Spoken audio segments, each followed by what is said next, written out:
নারীর অধিকার প্রতিষ্ঠিত করতে চাইতেছে। ওরা এই জন্য চাইতেছে, হাম তো ডুবে হ্যাঁ সনম তুঝে লে ডুবেঙ্গে, আমরা তো ডুবছি, তোমাদেরকে আর ভালো থাকতে দিব কেন? আমাকে তো বুঝাইতে হবে না। আমি তো জানি ইউরোপের মেয়েদের মর্যাদা কতটুকু, আমি জানি, আমি তো চোখে দেখি। আমি তো আপনাদের স্বাধীনতাও দেখি নাই। ওই সময় তো আমি ইংল্যান্ডে ছিলাম। 4 তারিখে রাত্রে আমি কানাডা যেতেছিলাম। কানাডায় নামার পরে জানছি বাংলাদেশ স্বাধীন হয়ে গেছে। আমি তো চোখে দেখি ওইখানে মেয়েদের ইজ্জত কতটুকু। হ্যাঁ, এতটুকু ইজ্জত বলা যেতে পারে যে ওরা টিস্যু। টিস্যু বোঝেন? টিস্যু বোঝেন? টিস্যু। হ্যাঁ, এতটুকু, এতটুকু মর্যাদা।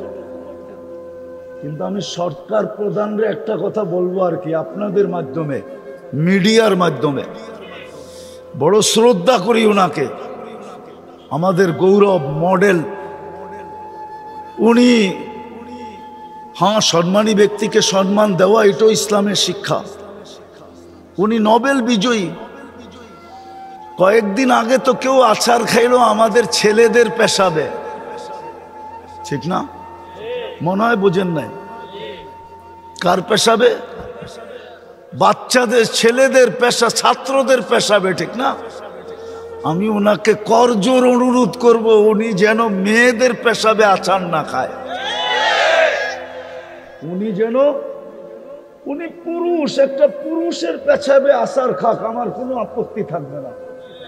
কিন্তু উনি পুরুষ হয়ে মহিলাদের পেশাবে আচার খায় কি করে? মনে হয় বুঝাইতে পারি না আপনাদেরকে। পারছি বুঝাইতে? আমি ওনার কাছে অনুরোধ করব, আমি ওনাকে সম্মান করি, ইজ্জত করি। আল্লাহ ওনাকে ইজ্জত দিছে, যালিকা ফাদলুল্লাহ ইউতি মান ইয়াশা। কয়েকদিন আগেই তো উনি দেখলো আমাদের ছেলেদের হাতে কেউ পেশাব আচার খাইলো, তো এরকম আচার যে বাউন্ডারির বাইরে চলে গেল। আমি ওনার কাছে অনুরোধ করব, উনি যেন মহিলাদের পেশাবে আচার না খায়, একটা পুরুষের পেশাবে আচার খাক। তাইলে তো মনকে বুঝাইতে পারবো যে পুরুষ হইয়া পুরুষের পেশাবে আচার খাইলো, উনি কেন মহিলাদের পেশাবে আচার খাইতে যেতেছে? যদি মিডিয়ার মাধ্যমে আমার কথা ওনার পর্যন্ত পৌঁছে, তো মেরে দোস্ত, যেটা বুঝাইতেছিলাম, আল্লাহ দয়া করছিলেন আমাদের উপরে। কিন্তু কথা তো সত্য, সবার কপালে সব শোভা পায় না। আজকে আমরা পরিচয় হারায়া দিছি, ইউনিফর্মও হারায়া দিছি। মুসলমান বাদ দিলাম, বলেন নারীদেরকে ইসলামের চেয়ে বেশি মর্যাদা দুনিয়ার কোন সমাজ আর কোন ধর্ম দিছে? চ্যালেঞ্জ। ইসলামের চেয়ে বেশি মর্যাদা কেউ দিছে? হ্যাঁ, হ্যাঁ, আল্লাহর রসুল গ্যারান্টি দিতেছে, 3 মেয়ে লালিত পালিত করে যদি সঠিক পাত্রে দিতে পারলাম, আমি জান্নাতের গ্যারান্টি দিতেছি। বলছে, ইয়া রাসূলুল্লাহ 2 মেয়ে? কয় তাও। 1 মেয়ে? কয় তাও। মেয়ে যদি না থাকে? কয় বোন আছে? কয় আছে। একে যদি সুশিক্ষিত করা সঠিক পাত্রে দিতে পারো, তোমার জন্য জান্নাত। বলেন কোন ধর্ম দিছে? আর কোন ধর্ম দিছে? হ্যাঁ, হ্যাঁ। যখন মহিলা মা হয়, শাফি রহমতুল্লাহ আলাই সারাদিন, লম্বা হইতেছে না তো, সারাদিন পরিশ্রম করার পরে রাত্রে এসে মার পায়ে তেল মালিশ করতেন আর টিপা টিপা ঘুম পড়াইতেন। মাঝে মাঝে পায়ের তালুতে চুমা দিতেন, আর মা কাইপা উঠা বলতো, শাফি আমার পায়ের তালুতে চুমা। তোমার পায়ের তালুতে চুমা দেয় কে? বলছে, আমি তো দেখতেছি তুমি দিতেছ। তো বলতেছে, না না মা, আমি তো আমার জান্নাতে চুমা দিয়া স্বাদ নিতেছি। বলেন দুনিয়ার কোন ধর্ম এত বড় মর্যাদা মাকে দিতে পারছে? কোরআন হাদিস থেকে যতটুকুই তেলাওয়াত করলাম, আশা রাখি একই সামনে রেখে কিছু কথা রাখবো। সাথে সাথে সকলের কাছে অনুরোধ, যতটুকু শুনবো, যতক্ষণ শুনবো, বা কথা যতক্ষণ হবে পরিপূর্ণ মনোযোগ দিয়ে শুনব। দ্বিতীয়, পরিবেশটাকে বিলকুল নীরব আর নিঝুম রাখবো, কেননা এই দুটাই আল্লাহর আদেশ। ফাস্তামিউ ওয়া আনসিতু, মনোযোগ দিয়া শোনো এবং পরিবেশটাকে নীরব নিঝুম রাখো। লাভটা কি হবে এটাও আল্লাহ আমাদেরকে জানায় দিয়েছেন, লাআল্লাকুম তুরহামুন, তাইলেই কিন্তু রহমতের ছোঁয়া আমাদের গায়ে লাগবে। আর রহমতের ছোঁয়া লাগলে কি হবে, এটা শুরু করলে আসল কথাই হারায় যাবে। এই জন্য এতটুকুই মনে রাখি যে যদি আজকে রহমতের ছোঁয়া লাগাইতে চাই, আমার শরীরে রহমতের ছোঁয়া লাগুক, তাহলে পরিপূর্ণ মনোযোগ এবং পরিবেশটাকে বিলকুল নিঝুম রেখা শুনতে হবে।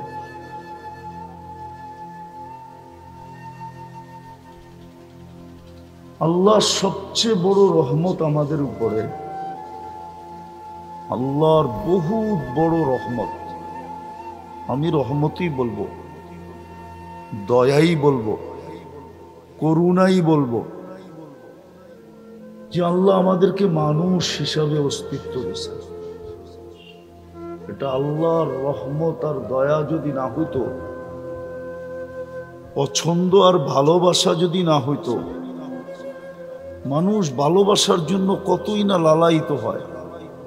দুনিয়া ঘুরা দেখেন, মানুষ মানুষের ভালোবাসা পাওয়ার জন্য, দলের ভালোবাসা পাওয়ার জন্য, দলপতির ভালোবাসা পাওয়ার জন্য, দলপতি বোঝেন তো, দলের যে প্রধান থাকে, ভালোবাসা পাওয়ার জন্য মানুষ কত লালায়িত। যুবকদেরকে জিজ্ঞাসা করেন, প্রতি বৎসরই ভালোবাসা পাওয়ার জন্য লালায়িত হয়ে করতে থাকে।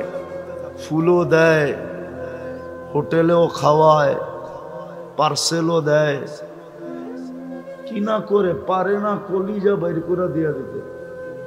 জিজ্ঞাসা করেন ওদেরকে।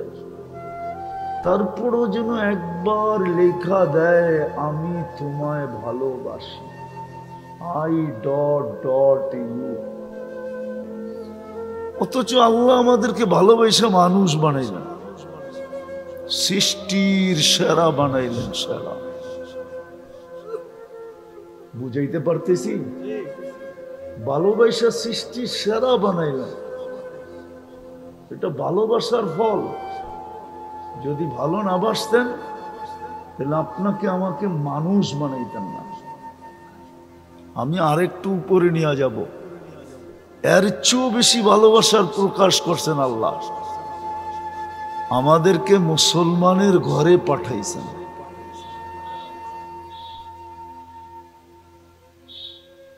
শুধু মানুষ বানান নাই, মানুষ বানাইলে তো ভাবতাম যে শুধু এক ধরনের ভালোবাসা, মানুষ হিসাবে ভালোবাসা।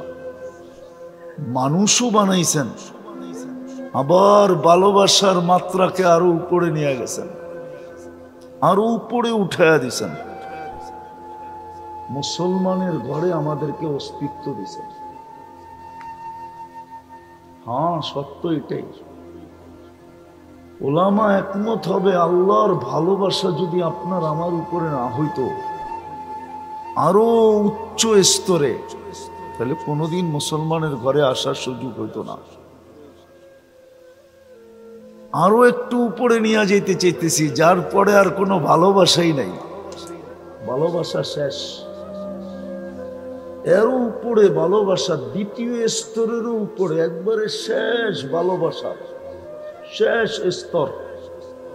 আল্লাহ আমাদের সাথে প্রকাশ ঘটাইছেন, আল্লাহ আমাদেরকে উম্মতে মুহাম্মদী বানাইছেন।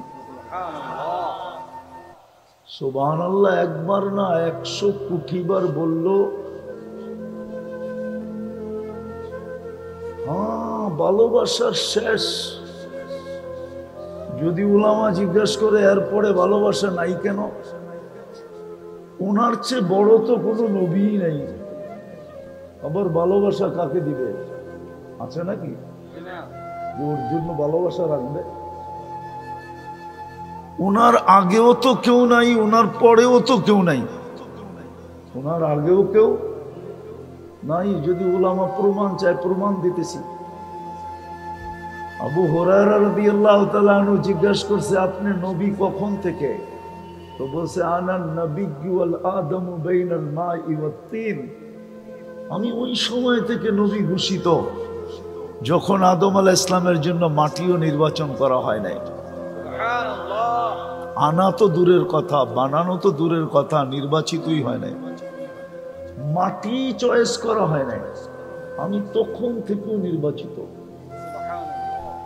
যদি আরেকটু আগে চলে যাই তাহলে আরো আগে, সৃষ্টিরও 1000 বৎসর আগে, সমগ্র সৃষ্টির 1000 বৎসর আগে আল্লাহ কোরআনের 2টা সূরা পড়ছিলেন, তেলাওয়াত করছিলেন, একটা তাহা, একটা ইয়াসিন। আর এই দুটাই আমাদের নবীজির নাম। তাহাও আমাদের নবীজির নাম, ইয়াসিনও আমাদের নবীজির নাম। তো আল্লাহ সূরা ইয়াসিন তেলাওয়াত করতে যে ডাক দিছেন, ইয়াসিন। তারপরে আল্লাহ কসম খাইছেন, ওয়াল কোরআনিল হাকিম। তারপরে আরবি গ্রামার বলে আমাদের নবীজি মনে হয় সামনেই বসা ছিল, নাইলে আল্লাহ ইন্নাকা লামিনাল মুরসালিন কি করে বললেন? আরবি গ্রামারে তো বলা হয় ইন্নাকা বলা চলবে না, ইন্নাহু বলা চলতো, কিন্তু সামনে বসা ইন্নাকা বলবে না, তো বলবে না কেন? ওই সময়ও সামনে ছিলেন, কিন্তু তিতাসের মানুষ কোন রূপে ছিল আমি এটা জানি না, কিন্তু আরবি গ্রামার বলে ছিলেন। কোন রূপে ছিলেন ওটা আল্লাহই জানে, কোন রূপে ছিলেন ওটা আল্লাহই জানে, কিন্তু ছিলেন সামনে। ওই নবীর উম্মত আপনাকে বানাইছেন। বোঝা গেল ভালোবাসার পুরা পাতিলটা উঠায় আপনার আমার উপরে ঢেলা দিয়েছেন। কেননা আমাদের পরে তো উম্মত নাই, কার জন্য রাখবেন? আমাদের পরে তো, আমাদের রসূল নবীর পরে তো কোনো নবী নাই। মানেন? বিশ্বাস করেন? কে কে বিশ্বাস করেন? নামান নামান, মনের থিকা তো, হ্যাঁ না ঠোঁটের থিকা? পাক্কা? কেউ যদি বলে আসে কি করবেন? কি খালি নাউজুবিল্লাহ পড়বেন? কি করবেন? না না, কি করবেন? বলবেন দাঁড়া জুতা নিয়ে আইতেছি, দাঁড়া জুতা নিয়ে আসতেছি। তো যেটা বুঝাইতেছিলাম যে আল্লাহ সবচেয়ে বড় নেয়ামত আমাদের উপরে। বিদায় আমাদের দুনিয়ায় যত পরিচয় থাকুক না কেন, আমাদের আসল পরিচয় কিন্তু দুইটা। আমাদের যত পরিচয় দুনিয়ায় থাকুক না কেন, ভালো মতে মনোযোগ দিয়া আমি একটু পিছের থেকে নিয়ে যেতেছি একটা জিনিস বুঝানোর জন্য। আজকে আমাদের ভিতরে বুঝ নাই, বা 7 আপের সোডার মতো আর কি। আমরা হুজুকেই চলতেছি, বুঝতে চাইতেছি না। বুঝ কম আমাদের ভিতরে, শুধু হুজুক আমাদের ভিতরে বেশি। এই জন্য ভালো মতে বোঝেন, আমাদের পরিচয় দুনিয়ার যতগুলোই থাকুক, যত পরিচয় থাকুক, দলীয় পরিচয় থাকুক, বংশের পরিচয় থাকুক, পেশাগত পরিচয় থাকুক, শিক্ষাগত পরিচয় থাকুক, হাজারো পরিচয় থাকুক, কিন্তু যে আল্লাহ রহমতের পুরা পাতিল আমার উপরে ঢেলা দিছেন, ভান্ডারটা আমার উপরে ঢেলা দিছেন, ওই আল্লাহর কাছে আমাদের পরিচয় শুধু দুটা। কয়টা? কয়টা? দুটা পরিচয় আল্লাহর কাছে। আমি দেখাবো। এই জন্যই তো কবরে গেলে জিজ্ঞাসা করা হবে, মা দিনুক, তোমার দিন কি, তোমার আসল পরিচয় কি? ওইখানে ওলামা একমত হবে, জবাব হবে ইসলাম। ইসলামই আমাদের একমাত্র পরিচয়। ইসলামই আমাদের একমাত্র পরিচয় আমাদের ইসলাম। দ্বিতীয় আরেকটা পরিচয় আছে, ইমাম বুখারী রহমতুল্লাহ আলাইহি লেখছেন। উনি তো একটাই লেখছেন, আমি বানায় দুইটা বললাম। উনি একটাই লেখছেন, আমাদের একটাই পরিচয়। এই জন্য উনি বুখারী শরীফে লেখছেন, মুর্দাকে দাফন করার পরে যখন আত্মীয় স্বজন ফিরতে শুরু করে, তো মুর্দা আত্মীয় স্বজনের ফিরা যাওয়ার জুতার আওয়াজ কবরে বসা পাইতে থাকে। তখনই দুই ফেরেশতা এসে জিজ্ঞাসা করে বসায়া, মা কুনতা তাকুলু ফি হাযার রাজুলি মুহাম্মাদিন সাল্লাল্লাহু আলাইহি ওয়াসাল্লাম, তোমাকে যে উম্মতে মুহাম্মদী বানায়া সমস্ত রহমতের মায়া মমতার ভান্ডার যে আল্লাহ পুরাটা ঢেলা দিছিলেন। আমি দুই একটা প্রমাণ দিলে আপনাদের বুঝে আসবে যে পুরা ভান্ডারটা যদি আল্লাহ না দিতেন, তাইলে এক রাত্রে আপনি 83 বৎসরের ইবাদত কি করে পাইতেন? এক রাত্র পরিশ্রম কয় রাত্র, ইবাদত কয় রাত্রের, বিনিময় কয় রাত্রের? 83 বৎসরের। 83 বৎসর প্লাস 4 মাস পরিশ্রম শুধু এক রাত্রে। তাইলে আপনাকে মায়া মমতার সর্বোচ্চ স্তর যদি না হইতো, তাহলে এক রাত্রে 83 বৎসরের ইবাদত দেয় কি করে? সামান্য সময় চিন্তা করলে 60-70 বৎসরের ইবাদত দেয় কি করে? একটু ভাবেন। আসতেছে আগামী মাসে জিল হজের 10 তারিখ, 10 রাত্র, ওয়ালায়ালিন আশ। হাদিসে আছে জিল হজের 10 রাত্র যে জাগবে, 10 রাত্র 10টা লাইলাতুল কদরের সমান পাবে। 8300 বৎসর। আপনি বাঁচবেন কয়দিন? এটা কি ভালোবাসার শেষ স্তর না? ভালোবাসার শেষ স্তর আপনাকে দেয়া দিল। বিদায় ভালো মতে আমাদের পরিচয় ছিল দুইটা, কিন্তু আফসোস, কোন প্রশাসনের লোক যদি বাড়ির থেকে বাহির হলো আর না প্রশাসনিক পোশাক পরল, না সঙ্গে পরিচয় পত্র নিল, রাস্তায় যদি তার সাথে কোনো অঘটন ঘটা যায়, কোনো অঘটন যদি তার সাথে রাস্তায় ঘটা গেল, বলে তার সংস্থা তাকে সর্বপ্রথম কি প্রশ্ন করবে? ভালো মতে কি প্রশ্ন করবে? দায় দায়িত্ব কি সংস্থা নিবে? সংস্থা বলবে পোশাক না ছিল, আইডি কোথায় ছিল? সে যদি বলে আইডি বাড়িতে, তাইলে পোশাক কই ছিল? ওইটাও বাড়িতে। বলছে তুমি তো সিভিল ছিলা, জনগণ তো জানতো তুমি সাধারণ পাবলিক, কেন আইডিও নাই আর তোমার কাছে পোশাকও নাই। বিদায় মার খাওয়াটা তোমার জন্য ভাগ্যেই ছিল, স্বাভাবিকই ছিল। তোমার সাথে দুর্ব্যবহারটা কোনো অস্বাভাবিক ছিল না, কেন আইডিও ছিল না, পোশাকও ছিল না।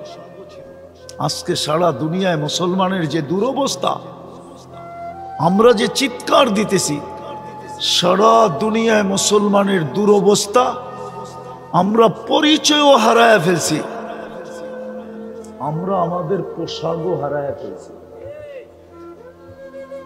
ভালো মতে বোঝেন, কিন্তু যার কারণে সারা দুনিয়ায় মুসলমানের এই দুরবস্থা। 250 কোটি মুসলমান, 60টা মুসলিম দেশ, তারপরেও আপনি তাকায় দেখেন মুসলমানের কি দুরবস্থা।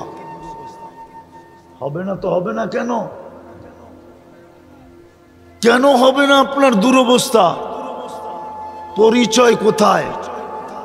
পরিচয় পত্র কোথায় আপনি যে মুসলমান? বলেন, যুবকরা বলুক, আমাদের ভিতরে ইসলামের রং কতটুকু আছে? যদি ইসলাম আমাদের কাছে প্রিয় পরিচয় থাকতো, তাহলে আমার সমাজের যুবকরা এইভাবে চুল কেন কাটতো? ইসলাম কি চুল কাটার কোনো বিধান দেয় নাই? তাইলে আমার সমাজের যুবকরা 14 তারিখ কেন উদযাপন করত? ওদের জন্য কি 14 তারিখ রাখা নাই? জান্নাতে কি 14 তারিখ নাই? মনে হয় আপনারা জানেন না জান্নাতে 14 তারিখ আছে না নাই। জান্নাতে তো 14 তারিখ পার ডে হবে, ডেলি 100 বার হবে 14 তারিখ। কতবার? কতবার? দুনিয়ায় বৎসরে হয় কয়বার? জান্নাতে 14 তারিখ হবে প্রতিদিন 100 বার। আমি যুক্তি দিতেছি, কেননা দুনিয়াতে যৌবন হইল একটা, কয়টা?